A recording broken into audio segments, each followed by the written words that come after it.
good evening, everybody, wherever you are on the planet Earth or further out, floating around the moon.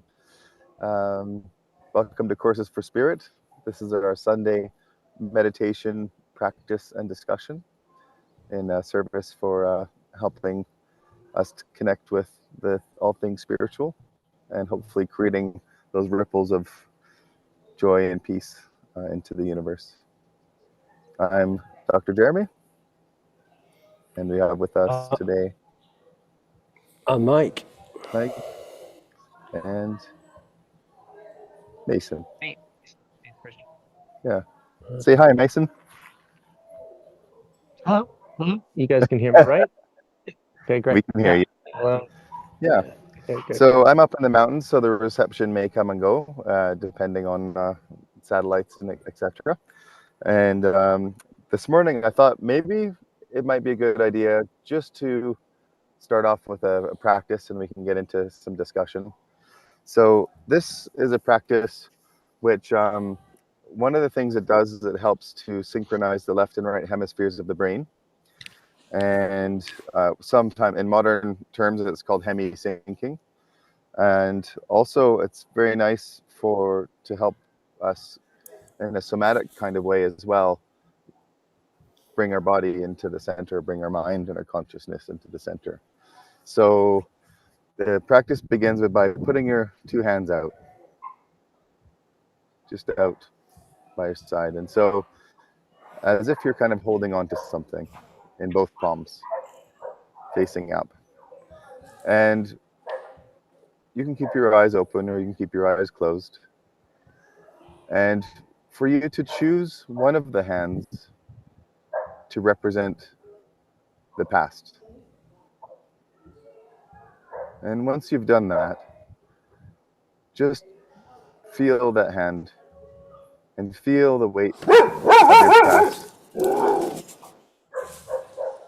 And then the other hand is your future. And just feel the weight of the future. And so just go back and forth a little bit with the past, feeling the weight of that, and the future, feeling the weight of that. Which one feels heavier? Which one weighs more? And which one is lighter? And whatever it is at this moment is okay. They could also be even. And in the exercise, taking a deep, gentle breath,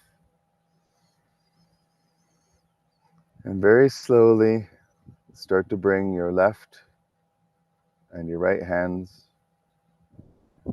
together, very, very slowly, just feeling the weight in them as you move them towards one another, the past and the present,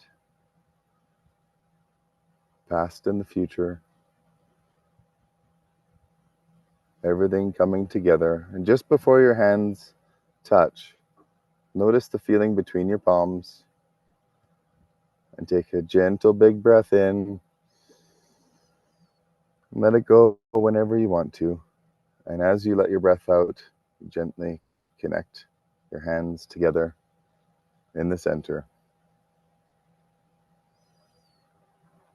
And just for the moment, notice your hands connecting, the future, past, connecting into the present moment. And maybe this is a good time to say your own affirmation. Say something to yourself inside that's whatever you need to focus on. Maybe a blessing, maybe gratitude, whatever you choose for now. Say your affirmation to yourself 3 times inside.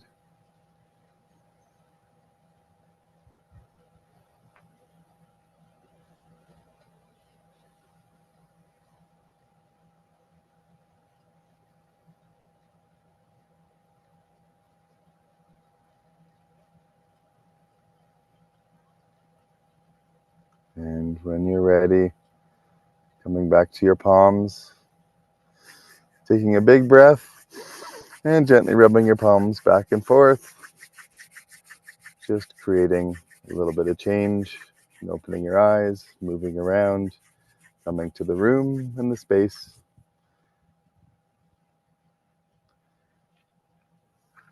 And that's it. And part of how that, thanks to neuroscience, I don't know if you know about things called mudras, like hand positions.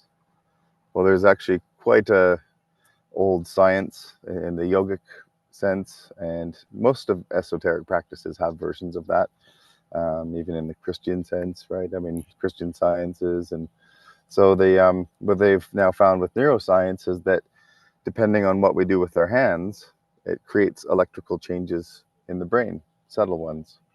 And so by bringing our palms together, one thing that we're helping do is bringing the electrical activity from the right and left hand side of the brain.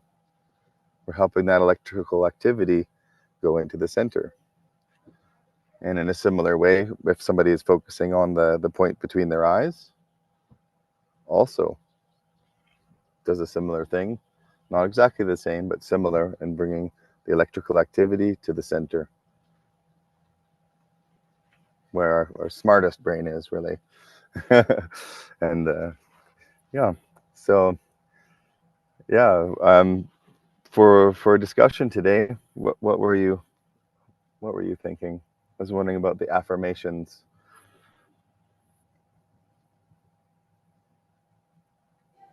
Well, actually, let me just grab the book. So here's the one. That's the book I've been working with today, which is Scientific Healing Affirmations from Paramahansa Yogananda, and it's just a tiny little book. It's really powerful. You'll be really aware of this, I guess, Jeremy, aren't you? How to do the scientific. Maybe I think it's fine to teach people what's in that book, because anyone can just buy that book, can't they? And Yeah, well, it's a I know. useful skill, you know. Yeah, I mean, the power of word. Um, that is, of course, some people do realize that. People that don't realize that, if somebody says something really cruel to you, and all the reactions that happen, of course, words could be really powerful. Words don't have power. Yeah, but why do you? So then, why would you react that way if somebody says something nasty to you, right? Of course, there's power in them. I mean, there's whole layers to understanding that. And the one thing I really noticed with affirmations was that they really have to have meaning. I mean, there's other word sciences, but for affirmations, for example, at one point, saying, I am happy, I am happy, I am happy, or I am peaceful, I am peaceful, I'm peaceful. But, even after doing that for a while, I was like, I don't feel any more peaceful. I'm frustrated. I don't feel any happier. And that's because at that point, those words didn't really have as much genuine meaning. And so I started searching around so if those words don't work for me, then what can I do? So what sort of words or phrases could I use that I do connect with, that do move me emotionally? And so then eventually finding like the perfect ones for that time. So, and because then there's also the emotional power behind them as well, right? Yeah. So Well, that we because can actually they move you. see, the other thing that you could be doing is, so like with words, like a word is a vibration, isn't it? So if you think about it's a vibration. It's a thought vibration and a vibration in your body, and then when you actually start expressing yourself with language, then you're vibrating the air. You're vibrating your entire body when you speak as well. So there's the power of that. And you can have competing goals with your affirmations, because you could be affirming I am happy, I am happy, I am happy, I am happy, but actually that's like like I will be happy sometime in the future, but actually your goal because this is about spiritual stuff. I mean, the number one goal really needs to be to know yourself as one with God, or to know yourself as a child of God, or to know God, or to, you know, that's the one real kind of goal that actually brings joy and peace and happiness and all the things that we're looking for. So, like having an affirmation, the affirmation I'm working with now is be thou in charge, which is the one that the Course in Miracles teaches. And then obviously if you're in a devotional path with a guru, then you're also kind of, you're wanting to be aware of the help that you have from the masters and the saints. You want to be aware of that all the time. But what you really want to do is just realize the truth of who you really are at the deepest levels, which is to know God. So if we could be saying, I want something that isn't that, then actually, then we get stuck in suffering, because suffering doesn't really start to subside until we realize what we really want is to be a part of a community and to belong to, you know, and to know God directly. That's what I'm thinking anyway. That's quite interesting. Mason, what are your thoughts on that for affirmations? Yeah, totally. That's like there's a lot of like interesting points for sure there, Mike. But yeah, the thought about the vibrations is like I feel like even when people talk to their pets, right? Like, oh hey, you know, come here, Sparky, it's dinner time, or I love you. You know, I think we're feeling like those emotions. So when you say, hey, Sparky, I love you, I think when you feel that emotion, like you're giving that vibration off, right? Or like what Mike's doing right now on camera, right? Like you. So I think that yeah, I think the words hold that meaning. And I think that like your pet can get familiar with that vibration, and then the sound correlates with that. So yeah, I think and I think that's something you can become aware of and maybe feel more or amplify more or pay attention to how it's affecting you more, and then maybe start to notice like does that come up, and like that do you notice that effect in other people or the people you're talking to? So you can like attach to so many different ideas and so many different things, right? Like the feeling and paying attention to your energy output and what you're taking in, that's kind of an endless ongoing practice. And like the speaking to someone and the vibrations and how you feel when you speak to someone and what you're thinking about when you speak is like a good pinpoint for that, like a good area to like look at that communication. Exactly what you said, Mike. I know if we go, it's a little bit more advanced, but going into other things like there's wordsmithing, there's also vibrational wise. One of my favorite teachers, Sensei Richard Kim, who was a Shingon priest and ninth degree black belt. Eventually, he was 10th degree, but he didn't want the 10th degree because he mentioned that, you know, if I'm a 10th degree, I'm a master, and I'm not a master. So very very humble person. And so he had mentioned that, you know, the power of things like mantras and the word science, so the vibrational word science. So that on its own is his own vast world of study of sound, vibration, frequencies. Of course, thoughts also have a vibration or frequency to them. And in the Sanskrit, for example, Sanskrit is a language that's considered to be vibrationally very impactful and transformative. And so with, for example, one of the words which means truth is sat.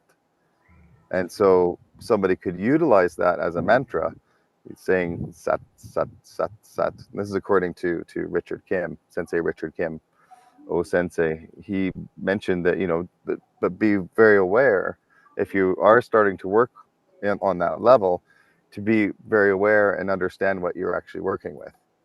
Because if you keep saying the Sanskrit word of sat, sat, truth over and over, and you're creating that into a meditation and a mantra, then you will receive truth. But there's a saying, like, you know, in Hollywood, you can't handle the truth. Well, maybe, you know, be aware, because you might not really be sure or ready for what might be revealed. If you don't have a long, deep foundation of understanding, then you could be playing with fire, so to speak.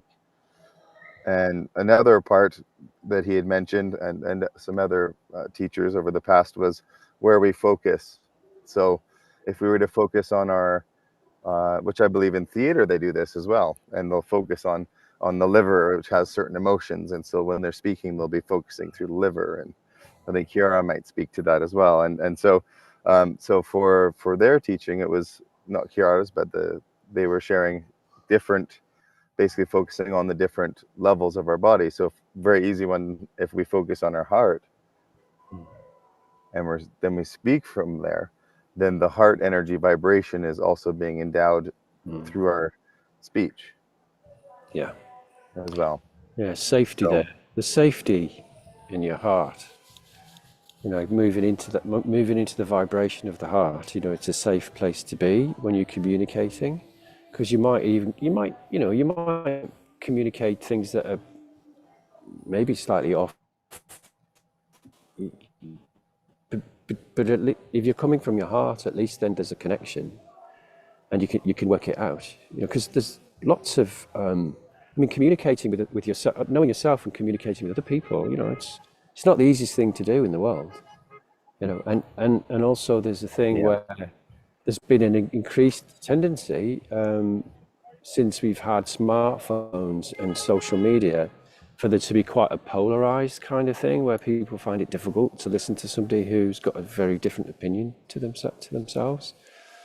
And so that's been enhanced as well. It's almost normalized, so that we almost think it's normal to behave like that, but it's not healthy. It might be normal, but it's not healthy, because there's so much beauty in being able to be in your heart and just listen to another person, and see something in them that's in you as well. To start to see to really connect to people from here.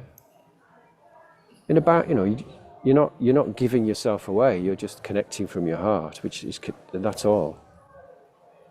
You're not trying to fix anybody, because you don't have to. You're just sort of trying to stay as compassion. There's compassion. We're talking about compassion, aren't we? Really, we're just talking about clinging to. That's what it says in the Tao Te Ching: is to cling to your spiritual principles, to humility and compassion and equanimity. Treating everybody as a brother and sister, an auntie or an uncle, a mother or a father, even if you can't actually communicate with them through your body language or your spoken words. Internally, you can begin to reflect on the truth of that. the Dalai Lama has done a lot of work in his lifetime here, in focusing on compassion. That's one thing that I noticed, like in his philosophies and things that he speaks about often, is developing compassion, and of course having compassion for oneself as well, having compassion and for understanding that that we are all works in progress. So Yeah. Well, yeah, and that's brilliant, you see, because what a relief to be able to be a work in progress, and to be have all your imperfections and keep all of your bad habits and all of that kind of stuff. You don't have to worry about all of those things, but you sort of beginning to turn towards compassion as being really very, very important. When people always talk about the pole star or a north star, it's like we do need that guiding star of compassion in our lives to navigate. There's interesting schools of thought. I mean, in one way that Buddhism categorizes it quite nicely is there's three main vehicles of how one would realize enlightenment. One is the small vehicle in basically realizing enlightenment for oneself. There's also the Mahayana, or the big vehicle, which is realizing enlightenment for all. And there's a third, which is more the mysterious, or the Vajrayana, culture. And there's more than that, but just for easy categorization. And that one tends to be more the engineering one. So sometimes people might find one of those three more interesting to them. And it might change. We might evolve and realize that there's another, that maybe we're motivated just by, maybe at first it might be for everyone, realize enlightenment for everyone to have peace and be in that spiritual state of consciousness. And someone might move to another one. So, for example, the Vajrayana is more engineering. So instead of thinking about necessarily love and compassion and all of these things, it's more focusing on the practice. And so they're bringing kind of getting rid of all this emotional stuff, getting rid of all this they, them, us, we, inside, outside, and then the focus is actually just on the practice, just purely on the breath, or the pranayama, the movement of the energy, or the qigong, the movement of the qi. So whatever happens with that, whether it's love or compassion or clarity of thought, or at that point, it's like, okay, all that for now, bye-bye. Just going to do the practice. Yeah. So just going to do the breath, or just, for example, in the martial arts, just doing the forms or the katas, where there's no thought, just the intention of just being. So, so that's, unless the practice is to create an intention in there, right? So, but it's just focusing purely on the practice. And some people might find that also really nice. And do you know, I love that. I hadn't even thought of that. I was so into compassion because that's been such a huge transformation for me. I love that you could just focus on the practice. Because we were having a little chat earlier, and was just kind of one of the things that's been current for me is recognizing that how I can get confused with what I'm doing, because I could be thinking about my path and my practices all the time, but some of that thinking about it can stop me from actually doing the practice. So actually moving on to that alternative path is very attractive, actually.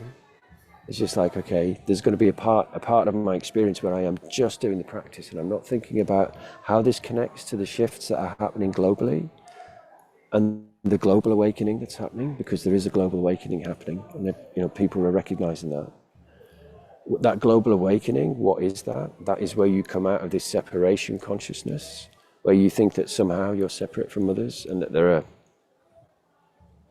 enemies out there or something like that, to more than individual consciousness, where you're recognizing consciousness around, in science, that's happening with science, where scientists are going, no, actually consciousness is the ground state of all, and matter emanates out of consciousness. It doesn't, that's going on for people. And so that global awakening is happening. So it doesn't mean to say you have to be really rooted into compassion, but a lot of people are becoming awakened through compassion because of all the suffering in the world right now. But I love the idea that you can focus on breath practice, or you can focus on meditation, or you can focus on yoga, and you can purely focus on your practice, and and the benefits. It doesn't matter how you go to it. You'll come to the place where you meet yourself. Yeah. Some people also are at the stage where they read and they read and they research and they research. They don't practice, but they just read and read and read and read. I've done that.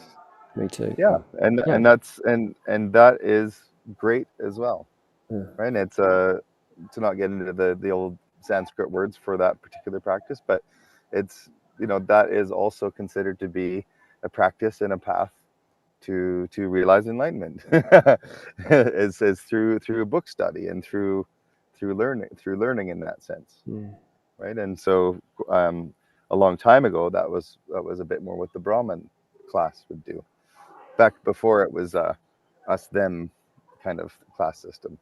The original caste system was actually it wasn't about genetics. It wasn't about my son is going to be a Brahmin and because it's a like higher class. There was not really a long time ago in Krishna's time, as far as I know, it wasn't it was considered to be everyone was just as important. Just like, for example, in Scandinavian culture, there's something called Jonte's Law. It is a book written by a Norwegian, and basically that's a set of rules that is endowed in Scandinavian culture, called Jonte's Law, or Jonte Law. And so it's basically a set of 10 rules of how to have a great life and live in a village. And basically, rule number one is, realize that you're not more important than anyone else. And rule number two basically is, if you think you're more important than anyone else, reread rule number one. It's not exactly, but and so so within that, the understanding of in the old class systems, of Krishna's time and Krishna's world, they every group was important. It was just more in this lifetime. This is more the kind of skills, abilities, and what their path is for that time.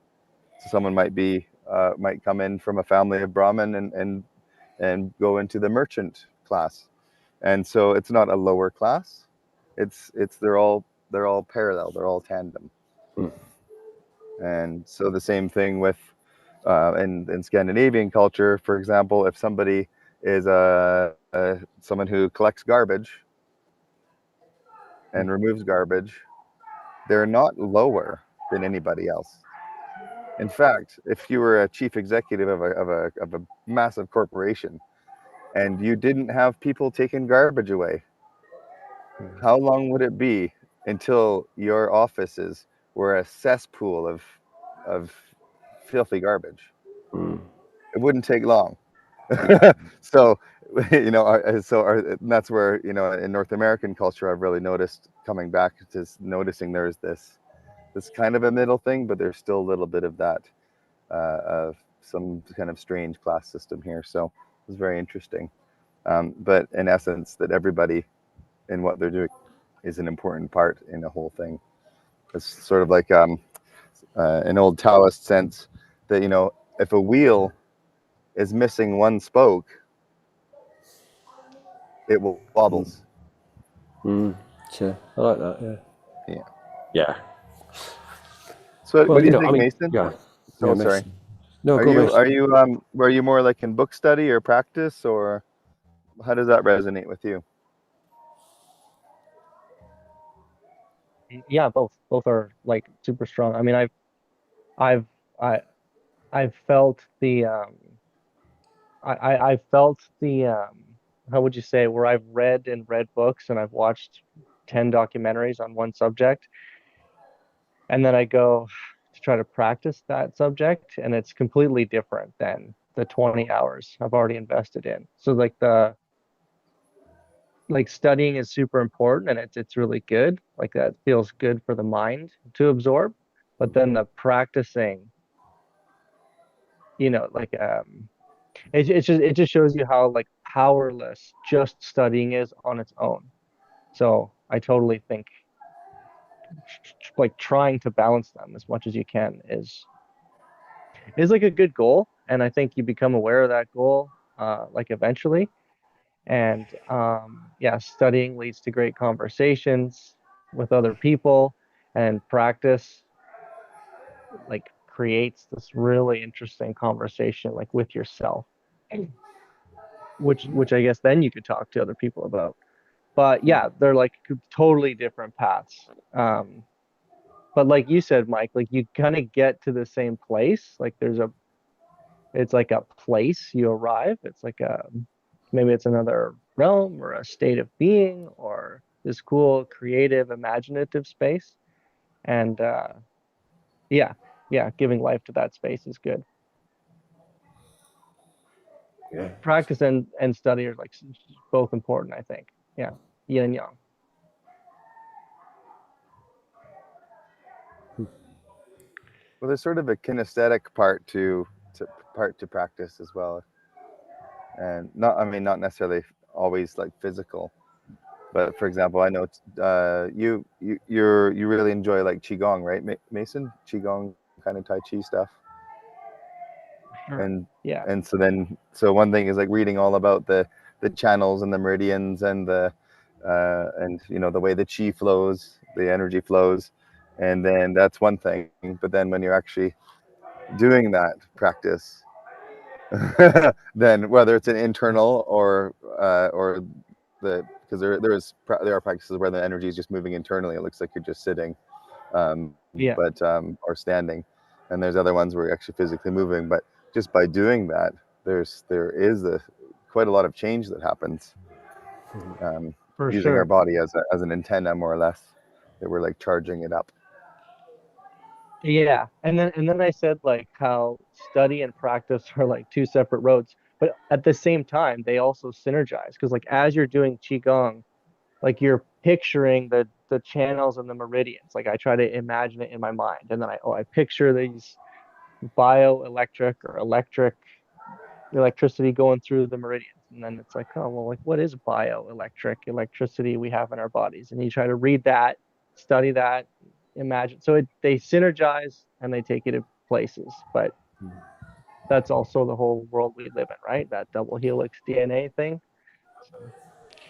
So, yeah. Anyway, but yeah. So yeah, I like to try to imagine when I'm doing qigong. Qigong's a good like slow paced conversation with yourself to just observe your thoughts or try to imagine. It's super good for that.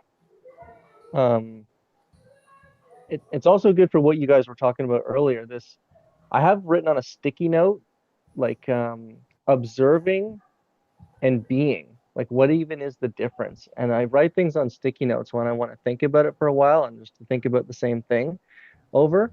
And yeah, Qigong is something you can totally just do the practice and just go through the motion and just kind of be maybe mindless or no mind, like at rest that way. Or you can like observe your positions. You can observe feeling energy if you're sensitive to that. You can observe any aches and pains in your body. And if you need to move a certain way to make it feel better or whatnot, a great time to think about stressors that are bothering you, like in your mind and try to pay attention. Is there a correlation in my body? Like, am I this thing I'm thinking about all day long? Like, do I notice it's hurting my back to think about this thing when you're present with yourself?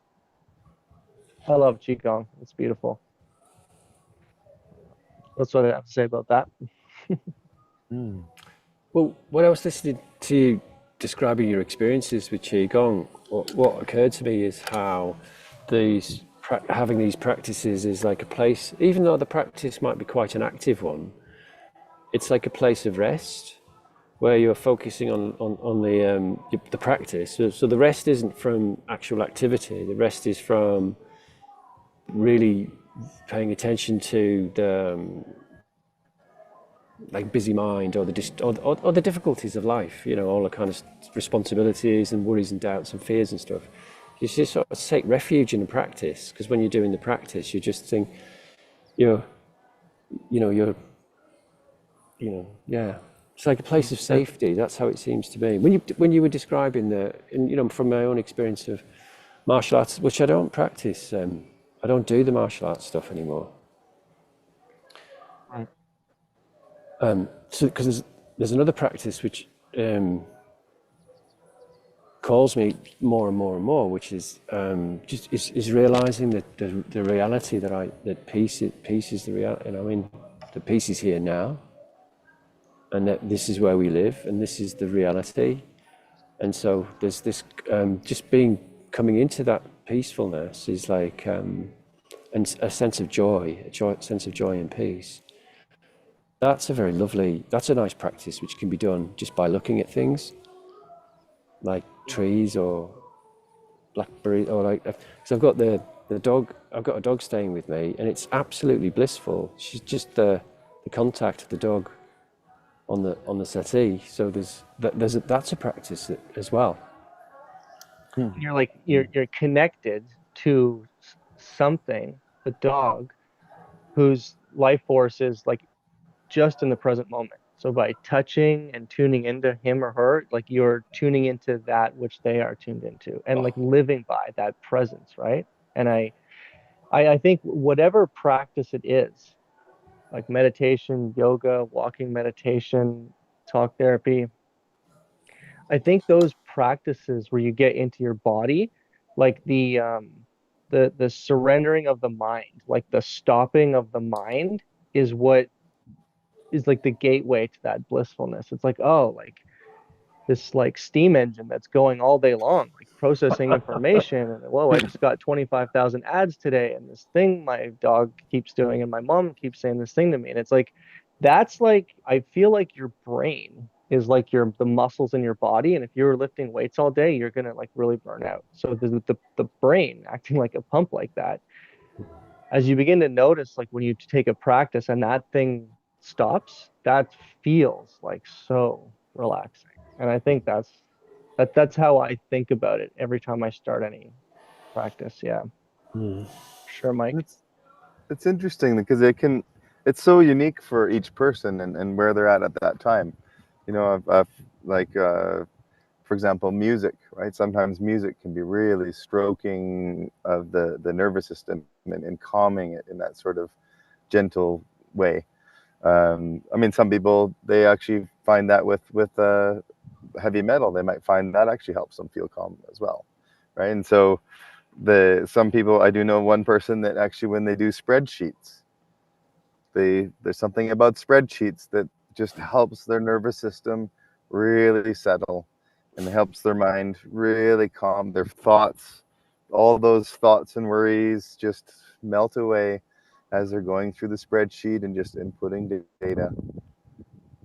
And some people, it's dancing or doodling, painting, partying once in a while. So, and that's for there's those schools of thought that it's not that, it's this, it's not that, it's this. But as being organic beings, there's this understanding of what may soothe us and what may help restore our nervous system might be unique to, or generally will be unique for each person, and depending on where they're at that time in life as well. I mean, Yeah. Yeah. Yeah, What? I've What? heard. What's that, Mike? No, I I've, can I've hold. heard I can. that. I can hold it. Oh, we're just gonna do this. I think there's a delay. Sorry, Mike. I'm just gonna say it. There's thanks, brother.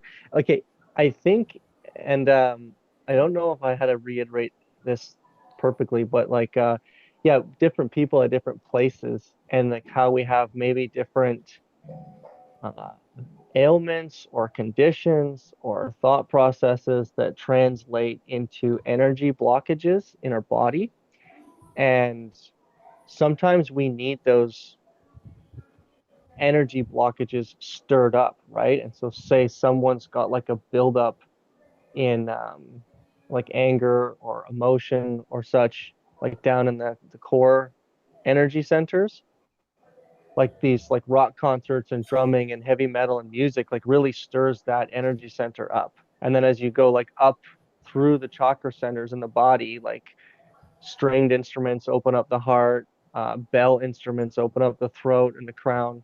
So um we crave these different things, and that's why like, oh, it's a buildup. And I just every maybe someone needs to go out to a dance party and like dance it out or shake it out, or someone's like really contemplating something deep in their busy life, so they just need like the silence of a temple and like the persuasion of a bell to like put their mind in that direction. Like it's I think our energy centers have a lot to do with this. And they even say, like, in certain temples, like you see these instruments, you'll see like in drums at the beginning of a temple, and then like in the middle of a temple, you'll see harps and guitars and sitars, and then further in the temple, it's like a gong and a bell and a chime. And so they really all those instruments relate to our energy centers. Yeah. Look at those two enjoying. She's just enjoying that present moment with you, Mike. She's just yeah. like you guys look like twins right there. It's a good screenshot. You should take a screenshot. For some reason, that reminded me of something I'm curious about. There's an old Greek god, not a Greek god, but was known as Mithras, Mithras. And in London, there's actually still an old temple of that. And which was known as the god of light, and has a very similar birth story as Jesus, and the Immaculate Conception part. Was conceived immaculately. And so, but within the temples, because I had a chance to see one that was excavated because they were building a new bank, and or a new building where a bank was going to go, and they preserved where this old temple was. And interestingly, so it was underground, and basically just along, more or less, from what I could see, was a rectangular shape, and it had 7 different pillars. Hmm. And as far as I could find out, was that each pillar was relating to a different aspect of oneself. And this is this is pre-Christianity, and so it'd be really interesting to be able to go back in time and be able to see what that looks like. I wonder if they had different instruments under there as well. So, anyways, that was just like a I wonder moment. Well, yeah, well, So, I wonder well, I'm, what were those different things that they were assessing or understanding what, in each you one? know, yeah, what were the 7 pillars in Yeah, that belief system? That would be very interesting to talk about. And also, I just loved I put it in the chat. The silence of a temple and the persuasion of a bell. I love that phrase. That was so poetic. Loved it. Sometimes people need the silence of a temple and the persuasion of a bell. Beautiful. Beautiful. Cool. And we need to finish. This is that. Believe it or not, that is that's the bit that's going live streaming. So we're just 40 minutes. We were just doing 40 minutes, weren't we? Live stream. So yeah. we're staying on. We are staying on here. So if you've stumbled upon the conversation and you do want to continue to listen to us having our conversations, we would love for you to join us. But you'll have to go to www. I should really have this in the description on the channel actually, but we're not that organised. So you'd have to go to www.coursesforspirit.ca, not com, ca, and then go look for workshops and click on the Zoom. It just says Zoom. It will bring you into the Zoom conversation. You can continue the conversation. You can either have your camera off and just use voice, or you can be completely private and just use chat, or you can just be sitting there and just enjoying the conversation, and if you want to join in, you just join it. It'd just be great to have you join us. Does anybody do you guys want to say anything else before we come off the YouTube? Shall I do a closing meditation? Yeah, let's stay on a little bit Okay. longer. So, in light of qigong and pranayama and energy movement, and our body also being a sort of temple where there could be silence and a bell that gets rung, combining movement and visualization and affirmation could be quite powerful if we do all 3. For today, we're just going to get yourself comfy as best you can, and you turn on your hands like you're switching on magnets. Okay, so ideally your spine should be straight, and in the older sense, they mention you should try to have your tongue very, very gently touching the roof of your mouth, because there's a circuit that goes, a microcosmic orbit that goes up the spine and down the front of the body. So just by gently touching your tongue to the roof of the mouth, not way back, just wherever it can gently rest behind your teeth, that completes that circuit. And for today, there's a meridian that goes, a central channel that goes all the way through the center of our body, comes out of our head. It connects us with the cosmos, and all the way down through connects us to the center of the earth. And so for today, turning on your hands, ideally not having anything touching your spine in the advanced levels, but wherever you're at, it's okay if you're resting against a seat or something. And so the technique is putting your hands down towards the ground and just noticing the feeling of your hands as they're connecting to the earth. And as they connect with the earth, we can gently rotate our palms and scoop some of the energy of the earth. And then the breath is breathing in, scooping, and you're trying to bring that energy all the way up through your center, all the way up through the top of your head. And the out breath is out through the top of your head, like a whale when they have the blowhole, up into the cosmos.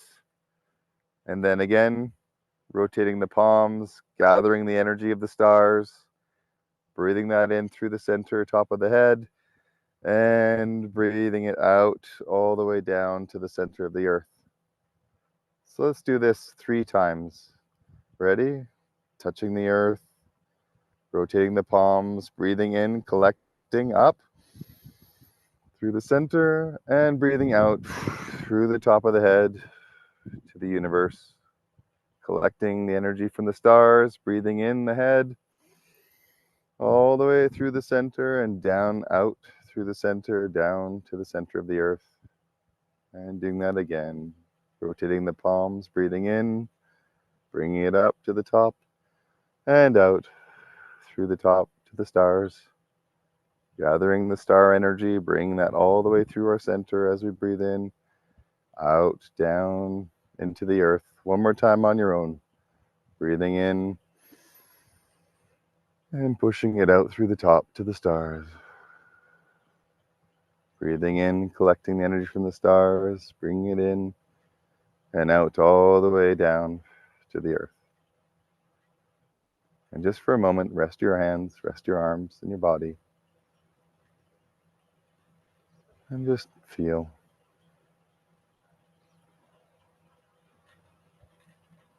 And in closing, bring your palms facing the sky for the same exercise we did at the beginning, the left and the right palms. The future is in one, the past is in the other.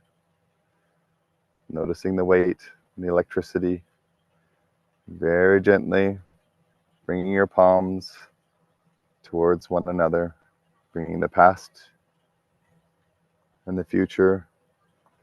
As your hands connect, a big breath into the present.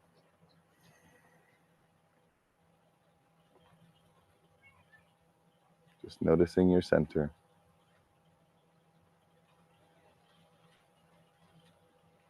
And a few more big, gentle breaths.